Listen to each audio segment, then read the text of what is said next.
Hello everyone, welcome back to our channel startuplanes.com. I'm Yashvi Malvi and I'll be conducting a series of top 100 interviews of the topmost marketing leaders of leading companies across the globe. In today's interview, I'll be talking to Mr. Prabhakar Tiwari, who is the Chief Growth Officer at Angel Broking. Under his leadership, Angel Broking has seen rapid improvements in its digital maturity metrics on customer-centric KPIs and a slew of new initiatives. Prabhakar's forward-looking vision has created a strong brand recall for Angel Broking across both metropolitan regions as well as Tier 2 and Tier 3 cities and beyond in India. To know more about his journey, let's get into the video. Hello, good afternoon, sir.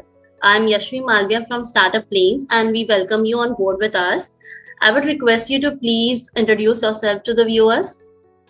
Yeah, hi Yashvi. Thanks for inviting me.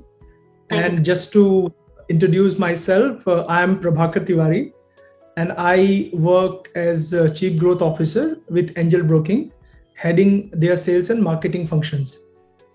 Okay, so sir, here is my very first question for you. What inspired to join this company? Angel Broking, when I got to know about Angel Broking and when I met the management, they introduced the company to me saying that we are a 25-year-old startup. Now that was very inspiring for me. I could see the enthusiasm, I could see the tech orientation, which gave me a lot of confidence. Also, we had a vision of making this a fintech organization, which I was ready to, because previously I have worked as chief marketing officer with PayU, and also during my startup I have worked with a lot of fintech organization. Great, sir. So, what was the most challenging part of your journey? I think the most challenging journey for me was my startup days. It's okay to be entrepreneurial when you are in a corporate setup, because there are other people to take care of certain things which are fundamental for existence and continuance of an organization. But when we are running a startup, either you tend to take certain things for granted because that's your learning curve coming in the play, or maybe you're not totally prepared to take care of those things. So those were the most challenging moments in my career. Right, sir. So, what was the one habit that makes you more productive? I think I keep a track of my plans, both short term and mid term. I have a large team in place. I have a very capable managers working with me. I do regular reviews with them. I also ensure that I'm in touch with people who are N-2, N-3 to me, because sometimes you get best of the ideas from them. And it's also very important that they feel engaged with the organization. And the second thing I do is I keep a separate tracker, which is a kind of a PowerPoint presentation where I have different sections where I keep track of the leadership goals. I keep track of my goals within marketing department, goals within sales department, how's the org shaping up, and also important key projects. So that way I'm able to keep track of my work, and at the same time I'm able to be spontaneous. If there are certain opportunities which we have not thought about in past, but if they are emerging now, I am ready to be agile and take advantage of those. Okay, I think it's a great tip for us as well. So, if you get a chance to start your career again, what would you do differently? Honestly, I mean, there's nothing I can do differently, because if I do differently, then I wouldn't be who I am today. So, both my successes and my failures have taught me. My failures have taught me more, and I have had opportunity to work with multiple categories. I was fortunate that most of my projects were high impact and high visibility in those organizations during those times, and I learned a lot, during that time. And as I shared about my startup experience, that is fundamental part of who I am. And there's one quotation, I forgot who said that, but it's very beautiful quotation. It says that sometimes it is not about who you would become, or or who you could become. Sometimes it is just about knowing who you are and who you will always remain. Right. So my startup taught me that, it actually got me in touch with my own self in terms of how I want to live life, in terms of professionally and personally. And I'm very fortunate that I did my startup, though I failed to scale up. But what it taught me is helping me a lot in the second stint of my corporate career. Great insight, sir. So, can you share a quote that inspires you the most? Of course, I mean, there are many quotes I read a lot, but something which I remember from my school days and even till today, and I keep telling my team whenever the occasion arises, that success is never final, defeat is never fatal. It is courage that counts and hope that remains. Great So one, to me, sir. this is the most beautiful one because it teaches you to not lose your equanimity Yes. and keep a sense of proportion, and be willing to move forward with humility no matter what is the outcome. Right. Okay. So, what makes you most excited about Mondays? I get to put my ideas into action. So I mean, it has been my habit. For me, work life balance is like, I can decide my own time. So I'm fortunate that from very early stage of my career, I have been given a lot of empowerment and a lot of autonomy, and hence I always have my time under my control, barring few occasions where I have to because others have also blocked their time, and because of which I keep on thinking about my business, whether I'm watching television or book, or whenever any idea strikes me, I keep a note of it, and Monday allows me to put that into action. And what I believe that if I allow Monday with a certain momentum, and as a leader, if I don't show and feel the enthusiasm inside of me, I'm sure my team would have a lot of reasons to complain. So what really excites me about Monday is that you get to create something. You get to kind of, so every week is like a spurts of work. I mean, if you're building a large building, or some large kind of monument, then like you get to put some plan in action. So you take care of one section from one Monday to Friday, the next section the next Monday to Friday, and like that, if you continue to remain in discipline, keep your enthusiasm, then within no time, I mean, you will see a huge monument has got built. I'm sure people will start liking Mondays now. Great. Okay. So, can you describe some challenging leadership situations and how you manage people through them?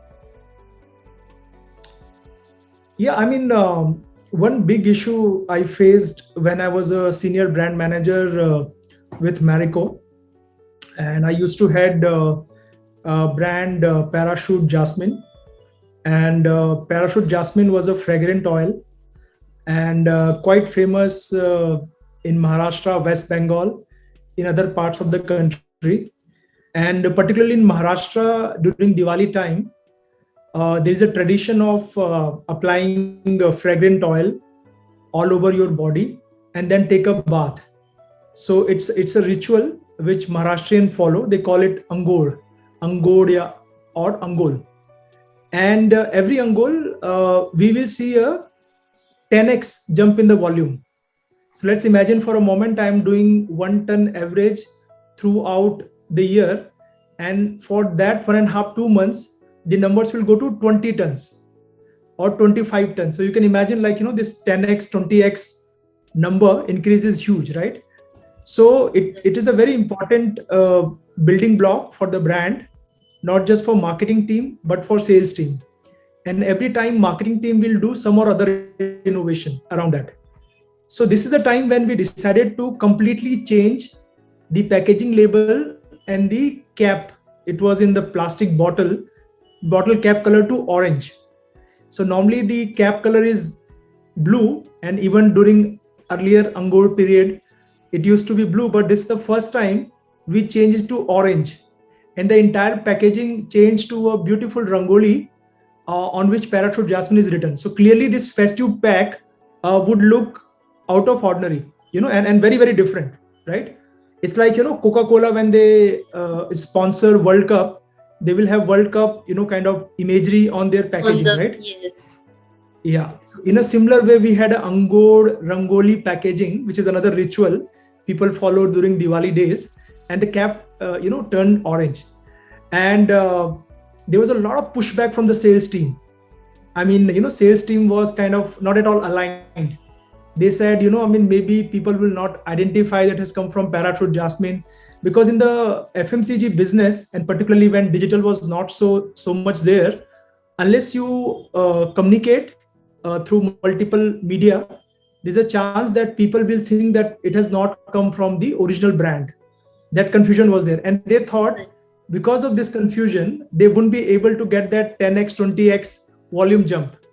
So my category had told me that, Prabhakar, you have also done sales stint. Now it is your job to convince everyone in the system, the trade marketing people in the head office, and also the people in the local team. So it took a lot of thinking, a lot of planning, a lot of convincing, but eventually I could convince them, and that was a big leadership challenge I had. And particularly, leadership with authority becomes much easier, I believe. At least that's what I yes, believe. That has been my experience. But leadership, when you have to get your work done through influencing, not with so much authority, that's the toughest thing. The easier thing for me would have been to convince my head of marketing and head of sales, and if both of them would have said that go ahead with this design, that's it, no question asked, then, I mean, unwillingly sales team would have done that. Okay. Because that's a top down order which has come from the top boss, right? yes, right, But maybe the brand would have suffered because of that, because maybe, because they are not so convinced, they will not put their full energy into the task. But by convincing them, by giving them logic, by giving them more marketing inputs in terms of posters, banners, creative, we could convince, and it was a huge success for the brand. So that is the big leadership challenge. It's a very small problem, to be honest, but at that time in my career, that was a very, very big problem to solve. So that's what I wanted to share with your team, because I know the audience are yes, startups. So I don't want to talk to them about 1,000 crore problem. This was maybe a 50 crore problem, INR 50 crores problem. But this is the kind of challenge I faced. yes. So I hope that people, will be able to learn from your challenges and how to. Okay. So, according to you, how much are self-worth and happiness important in a job? I would answer it by saying that nothing is more important than that. Because your happiness is your inner environment. It's like how you feel inside of you, no matter what is happening around you, because eventually things will not always play out in your favor. There will be ups and downs in life, but with happiness, you can control your response to it, because fundamentally it's not about what happens to you, but rather how you respond to it, which determine your long term success or failure. So happiness is critical in that sense, and self-worth is very important, because if you do not believe in yourself, how will others believe in you? And Right. for self-worth, you not need to own a Mercedes car or a penthouse, or like wear Armani suit, or something of that sort. You just need to believe that you are unique, and you have something of value which can contribute to the well-being of the world. And believe me, if there is a 8 billion population of the world, I will tell you there are 8 billion people of certain worth, and without their full participation, the world will not be a good place. So all of them need to get in touch with their self-worth and contribute for the world to become a better place. Very inspiring, sir. Yeah. So my next question is that how can startups offer their products and services to your company? See, that's a very interesting question you've asked. So there are multiple ways. First of all, we are doing a lot of strategic partnerships. As a fintech company, we believe that there is an open architecture in which we are building our organization. So there's a platform in which startups can come in and build their own business. We already do business with startups. Now they're sizable, like Small Case, Streaks, Sensible, Wasted. All of them are startups. And apart from that, we are in a process of kind of designing our startup program called The Cosmos, and which will be out in 1 or 2 quarters, and in which we are also going to provide mentoring services. We will be providing funding, and we will also provide a marketplace for startups. And we have two other initiatives. One is called Smart API, and another is called Smart Store. So there we are supporting startups which are into algo trading and high frequency trading. So if you have the algorithm, if you have the platform, so not only you can execute your algorithms in our platform, but we have also provided a marketplace where our customers can come, pay for your services, and hence you can actually use our platform for operational purposes, and also for generating more revenue for your startups. Great, sir. So any message for the job seekers who would want to be a part of your team? Yeah, I mean, we are hiring passionate talent, and we are hiring a lot in tech, product, also in sales and marketing teams. There are a lot of openings. To visit us in LinkedIn, and there are openings which are available. And I also kind of keep posting once in a while if we are looking for more members in our team. Okay, great, sir. So what was the happiest, saddest, and the most inspirational moment of your life? The happiest moment of my life, I think, is when my daughter was born. And and I feel that happiness every now and then. When she smiles or plays with me. While COVID was a big kind of a disaster for the entire world, which forced us to work from home, but I totally enjoyed working from home just because she was around. And I got more time to play with her and Yeah. see her growing. And she's a 2020 baby, and I could not enjoy so much time with my son, but with my daughter I enjoyed a lot of my time. And she makes me very happy.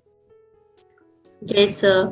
So is there anyone you would like to thank you for supporting in your career?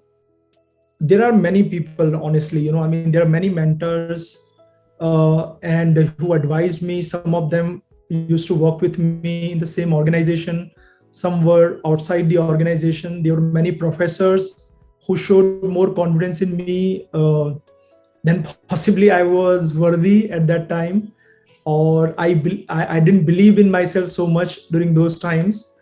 And also my team members who have supported me. It's easy to be leader. Sometimes you get to be a leader because you get a job, but your success depends on how your team members perform, support you, and that way I'm very lucky. Great, sir. So, what is your feedback on Startup Lanes? So I had a good feeling visiting your website and LinkedIn page. I'm very inspired by the kind of work you guys are doing. I also kind of saw a couple of interviews. I think some Artur Rahman, that interview was done by in Startup Lane, right, in your YouTube channel now. So startups are actually a very fragile part of our economy, but they are very very important. Maybe they say only 2 out of 10 startups succeed, but the two startups have a fundamental impact in the future of society, future of the nation, and future of the economy. So I encourage and I admire all efforts to support startup with funding, with mentoring, with ecosystem, and I'm very happy to see Startup Lane is doing such a wonderful job. Thank you, sir, for your kind words. So, my next question is that can you please share your original quote? Yeah, it's success is never final, defeat is never fatal. It's courage that counts and hope that remains. Very great. So, I would like to ask for one tip to success. Yeah, it's tomorrow is coming and a whole new world with it. Okay. And what is the one mistake that you believe every individual must avoid? Never be arrogant. Okay, sir. And what was the one most important lesson that you have learned so far? Never take yourself so seriously. Apps that you cannot live without? I can't live without Twitter and Google Maps. Okay. And my last question is that the key in your workplace? Communication and constant communication. Okay, sir. That's great. Uh, okay, I would like to thank you for coming over here with us and sharing your inspirational journey with us. Yeah, thanks.